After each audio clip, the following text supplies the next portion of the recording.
Welcome back. If you're just joining us, you're right in time for the conversation we had promised you earlier.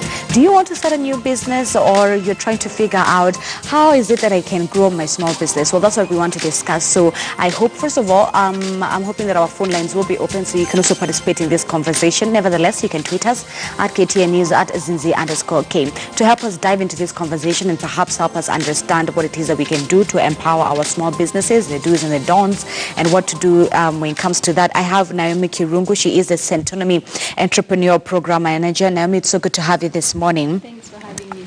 All right, so Naomi, first of all, introduce yourself to the nation. You are the Centonomy Programs Manager, but tell us a little bit more about yourself and how it is that you found yourself in this space. Yeah. So like you said, my name is Naomi, and I'm the Program Manager at Centonomy, and we run an entrepreneur program.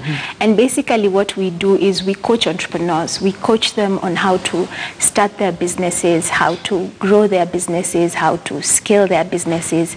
And we do this with a team of coaches. So we work with who themselves are entrepreneurs. So basically we are just trying to help businesses survive. There's this grueling statistics that says 4 out of every 5 businesses that start fail in the next 3 years. So as Centonomy Entrepreneur, we are on a mission to reduce the number of businesses that fail before their third birthdays. So that's me. Okay, so let's talk about that. And as a coach in this scenario, and this may be such an obvious question, but to a lot of young people, especially people who are sort of new at, they have the idea, yes, but they don't know how to start a business. There's all this, okay, so where do I get these papers? Do I need to do a business plan? Okay, where do I get my finances from? There's so much that goes around into cooking and starting a new business. So take us through this. Let's walk through this. How do you start a business? Zinzi, you start a business by starting, and we get this question a lot, and people come with a lot of questions. How do I start? What do I need? What you actually need to start a business is start. And when I talk about starting, I mean get your first customer. Your first customer will do 2 main things for you. One, they'll help your mindset, and they'll get you off the fact that this is what I need to start. This is what my client needs. They actually need this by Tuesday. Oh my goodness, I actually started, so I need to deliver. So they open up your mind. Your first customer opens up your mind, and they're able to help you understand customer needs. And you mentioned an interesting aspect about business plans. So at Centonomy Entrepreneur, we believe business plans for startups don't work. And business plans for startups do not work? Yes. Business plans, people who come to our program with this amazing business plan and they're yet to start, the business plan doesn't work mainly for this reason. There are a lot of assumptions that go in place, so you assume a lot of things, and by the time your business is starting off, the assumptions make your business fail. So what we found is getting an actual customer, understanding their need, knowing the reality of business. Your business plan will work, but after you've started, after you've built your customer base, so you're making assumptions based on things you know. So if you're at home thinking of starting, don't think of starting by writing that business plan. Start by calling a potential customer or going out there and putting yourself there, getting that first client, even before you write it down, this is what I'm doing, and then try and satisfy that customer need, understand what they're doing, and then based on that, later on, you come up with your business plan. And the other thing with starting is people say, we get a lot of people who say, okay, you need capital to start a business, and you've aired it in this show before. You have people who've started businesses with no capital. There are some businesses that do need capital, and we'll get to the issue of capital and business later on. But the thing is, with your business, start by getting that customer. You have people who start their businesses like I did.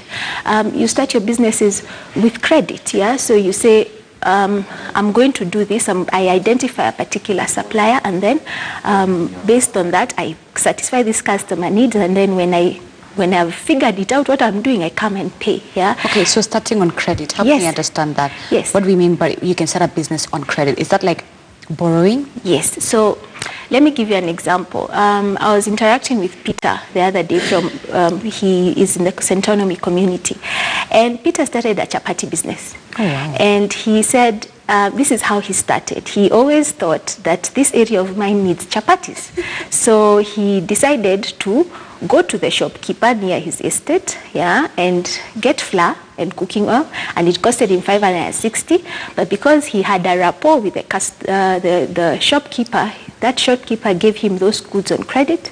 He went, needed his chapatis, sold in the evening, went and gave the shopkeeper back his capital, so to speak. So it is possible, based on the nature of your business, to start a business on credit in that term, where you get a supplier to lend you some money.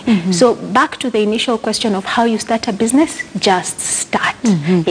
Start with fear, start with anxiety, start clumsily, start with a lot of uncertainty, start with assumptions, but start. Go and get your first customer. I think that's the hardest part, especially for people who are perfectionists. So, and the thing that I think that has really caught my attention is that you do not need a business plan when you're starting. A business plan comes when now your business is into action. Yes. All right. Yeah. Do I need some sort of documentation though when it comes to registering a business? That's the other thing with small businesses, or does it also depend on what kind of business that you're doing? And a lot of young people, especially who are new to this field of starting a business, you start to think, okay, I need to get document A, I need to get this done, and just the whole documentation, the whole legality, the formality of it has also weighed down and slowed a lot of people from starting. You say, I'm going to get that document next month. Next month comes, you're like, okay, fine. Yeah. So the thing is with starting a business, we always advocate at Centonomy Entrepreneur, do not overthink it. Yes, there are legal, like for instance, licensing. There are things that, based on the nature of the business that you're going to, you need licenses and things like that, so to speak. But our main emphasis is do not focus. If you need a license, say, to start a small business, go ahead and get that. But don't overthink it. Do the basic minimum in terms of the license that you need so that you're not arrested by city council or something like that. But your main focus should not even be on that, should be on getting and satisfying your first customer. And this goes ahead to the next question that we get a lot of the time is when you're starting up, there's the legal aspect, but there's also the capital aspect. So it's over and above the legal part. I've gone to city council, I've gotten my permits and my licenses. Next thing, Naomi, is where do I get capital for my business? Exactly. So apart from credits, where do I get capital for my business, Naomi? Yes. So as a startup, you understand, we call it at Centonomy, you're in the valley of death. When you're starting a business, you're in what we call the valley of death in terms of business cycle. So it's valley of death. And this is what happens in the valley of death. You get, we call them the 4 Fs, 4 possible ways of getting funding. First is you, the founder. And here I'm talking about your savings. Say you are employed somewhere and you decide to start a business and you had some money stacked aside. So you as the founder, your savings or any other access to capital that you had. Second F is your friends. Third would be your family. Yes. And fourth is an interesting group we call fools. Fools are the reason banks and other financial institutions do not lend money to startups, or they say the bank is not giving me money, is, if you recall in the beginning I said 4 out of every 5 businesses that start fail. So when you're approaching a bank, you're high risk. You're high risk. So they will not give you money based on that statistic. So you fall back to the 4 Fs, you, the founder, your family, friends, and fools. Now, fools are the people who they'll take the risk. That risk that the bank is not taking, they'll take that chance on you. And what we want to focus on as entrepreneurs for entrepreneurs in startups is, do not focus on the capital. Focus on getting yourself out of the valley of death.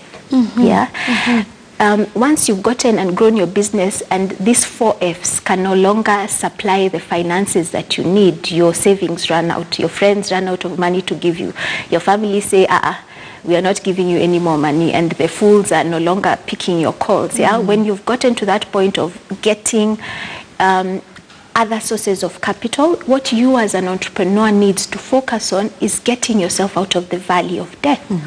How do you do this? You do this by setting systems and structures for your business. And I know when we say systems and structures, you're thinking, Naomi, I'm just with my small business. Systems and structures is something big. You're telling me to get an office and systems and structures. Systems and structures is as simple as, let me give an example. So you have a shop, and in your shop, you wake up in the morning, there's a way you sweep your shop and clean it up, there's a way you wash your shop, there's a way you greet your first customer, there's a way you even smile at them, there's a way you explain the products, there's a way you pack the materials or the things that they've bought. So systems and setting a system for that business is as simple as writing it down. When I wake up in the morning, this is how I sweep my shop. This is how I clean it. This is how I greet the customer. This is how I smile at them. This is how I explain the product. This is how I pack it. And you go into details so that the day you need someone, because as your business grows, you as the entrepreneur in the beginning, you're everything. You're the cleaning lady, you're the one packing, cashier. You're the one, you're cashier, you're doing everything. So when your business is growing, when you've written it down, when you're hiring, you're not hiring based on assumption that this person I'm hiring knows. You are not assuming that they know how to do all these things, because that's a big mistake we entrepreneurs do. We assume that the person you're hiring learned it from somewhere, they went to university, they have a degree. What do you mean you don't know how to sell? But systems and structures is writing all those small things that your business and that you do, so that when you're getting someone else as your business grows, basically what you're trying to do is building something that is rotating around your business and not you. Naomi, what causes small businesses to fail? Yes, so small businesses fail because of two main things that we found at Centonomy. One, we compete instead of differentiating. Wow. Yes. Oh, wow. So you go to a street in Nairobi and find 10 M-Pesa shops, and the other streets find another 10 M-Pesa shops or other shops of movies and all these things. Yeah, we tend to copy a lot, like quails and all that. Yeah. The thing is, you fail when you do not differentiate your business. And what do I mean by differentiation? Differentiation is identifying why is your customer buying from you? What is the emotional reason that they are buying from you? Could be, let me go back to the instance of our shop. Yeah. So could be this customer is coming to your shop because you smile at them. Maybe because they're going to that other M-Pesa shop because it's properly lit. Yeah. Since you think of bread, yeah, when you're buying bread, so there are like 10 different brands. Yeah. Why do you buy the bread you buy? It's softer. Yes.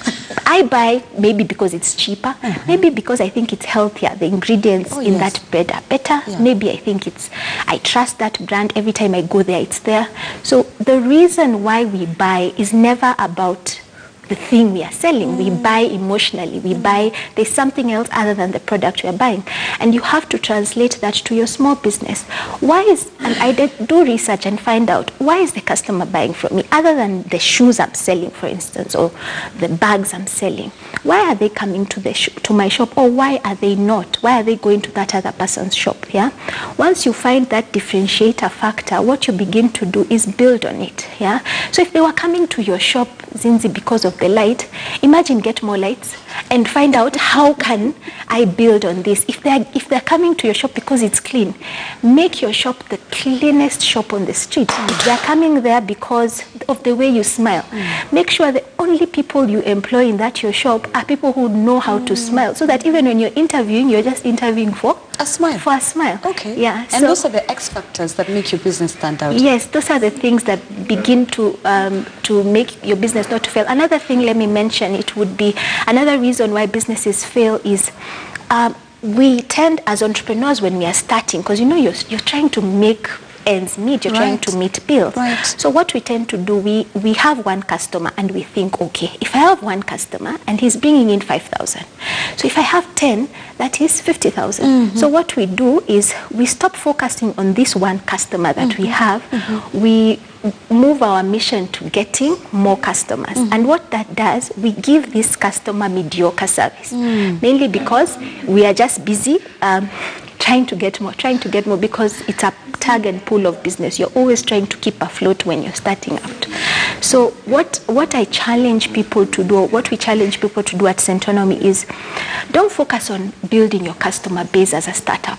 I know it sounds unconventional, but focus on building your happiness, your customer happiness base. Satisfaction. This one customer, make them an extremely happy customer. You know what a happy customer does? They are like magnets. Instead of you going to sell, they become your ambassadors or your sales rep out there. For sure they are coming back because you exceeded their expectations. They're extremely satisfied. And what they do, they tend to bring in more people as they come. So as a startup, to avoid your businesses to fail, focus on those two things. Instead of building your customer base, build your customer happiness base. All right, let me ask you, there's one thing that has also stood out for me. Is entrepreneurship for everyone? Entrepreneurship is what we believe at Centonomy. Entrepreneurship is for everyone in the sense of we are all on a mission. Even if you're employed, you're on a mission to solve a problem. And entrepreneurship is about that. And we teach it at the 14-week program. It's all about solving a problem. Even if you're employed, it's what we call intrapreneurship. You're trying to solve a problem for your existing employer. So I believe we are all entrepreneurs in the sense of we are all bought and built in this, put in this world to solve a particular problem. You know, Naomi, the reason I asked that is that a friend of mine and we were sitting and we were debating that issue of whether everyone is an entrepreneur, because then again, society, I don't want to say has lied, but has really sowed in this aspect that you can be, that anyone can become an entrepreneur, to the point that where people leave their jobs and they go into entrepreneurship and they really tarmac for quite a while. And the fact that they also sell the idea that you cannot have a comfortable life or one when you are employed, right? So that has sort of, that entrepreneurship has sort of really submerged into the society, into our community, to the point where we have so many people outside there in the name of unemployment and the fact that they want to start businesses, and for them they just don't want to be in office. What are your thoughts when it comes to that? I think the issue around that, and when we dig in deeper even in our program, we find that the issue is around fear. The reason you don't want to start that small business because you are unable to get employment elsewhere is you're afraid. You're afraid you will fail. Because you've seen other businesses fail. So it takes me back to the question of why do businesses fail, and what can businesses begin to do so that they don't fail. So you say you have this small startup, and okay, I'm differentiating my product and I am valuing my existing customer, but what are some of the things that can help me survive the hard times? So like in the recent past, we've seen because of the elections, a lot of businesses were affected. Some of the things that you can begin to do are two things. One is when the business is good, when your cash flows are good, begin to put money aside for yourself. Because as entrepreneurs, we tend to pay everyone else but ourselves. And that's the mistake? Yes. We pay the landlord, we pay our employees, we pay everyone, but we don't seem to pay ourselves. So pay yourself in the sense of put some money aside, so that when business has a dip like it did in the recent past, and some businesses are still struggling up to now, your kids are going to school. You're able to pay rent. You're able to feed yourself as an entrepreneur. You know, entrepreneurs are not superhuman. Even them, they have needs. So begin to stash aside, and it is okay. It is okay to stash aside some money for yourself so that you're able to survive when there's a dip. Another thing you have to do as a small business, it's extremely important, is your relationship with your suppliers. Yeah, suppliers, we've seen it with even big brands, big supermarkets, where suppliers can either raise you or bring you down as an entrepreneur. So have good relationships with your suppliers, in the sense of, treat them well, pay them on time, so that and have good relationships with them, so that when your business has a dip, they're able to understand Zinzi is normally a good girl, or her business pays us, it's just that now she's going through a dip. So So relationships are very critical, even for someone who's just starting their business. Yes, it's extremely key, because they're able to either break or make your business. The other thing with relationships I want to bring out is, and the entrepreneur program really helps with this, is the support system that entrepreneurs need. Right. Yeah, entrepreneurs are lonely. We are afraid most of the time. We are confused most of the time. So have a support group, and I think it works in the sense of, have someone who's in the same level as you. You're both startups, so that you cry when things are hard. You just cry and watch movies. An accountability partner. Yes, okay. and you're able to realize that it's not just me. Even her, she's struggling. And also have another support system, in the sense, have someone who's doing better than you. Say if you own an M-Pesa shop, find someone who owns 5. Or who's a bit bigger, their revenues. That you can learn from. Yes, that you can learn from, and most importantly, get inspiration during the bad times. Naomi, lastly, what is the most important character that one person can have, or skill, especially when you're just starting off? The confidence to start. Yeah, the confidence to start and think, irregardless, I am going to do this. I am doing this, and this is it. Yeah, so that confidence to start, that boldness is something that you have to have. Thank you so much, Naomi. Yes. Naomi, that was amazing. I hope you come back again. Naomi Kirungu, she's a Centomi Entrepreneur Program Manager, just helping us understand how it is that, or rather what we should be doing in order to kickstart our small business. I like what she said, just start. We're going to take a short commercial break, but when we'll come back, we'll dive into yet another inspiring conversation. So stay with the Weekend Express.